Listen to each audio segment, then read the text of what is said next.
Lalu dipanggil orangnya mata lu keluar.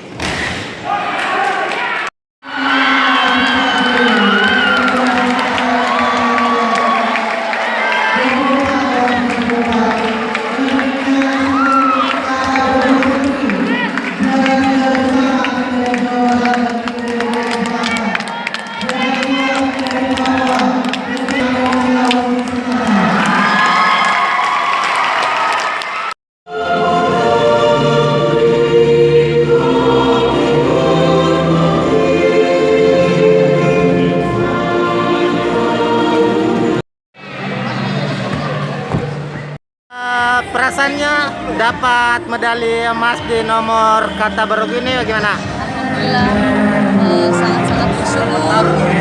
Saya tidak menyangka bahwa beruntung saya bisa mendapatkan medali emas dan memberikan yang terbaik untuk Sulawesi Selatan. Ya, info Ika sempat cedera ya? Ya, Sebulan yang lalu. Amin 50. Amin 50. Menuju PON 2021 Papua.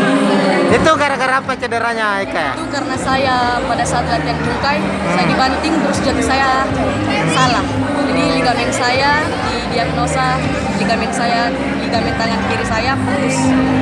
Berarti sampai hari ini masih merasa sakit? Tapi saya tetap berjuang untuk Sulawesi Selatan. Siap.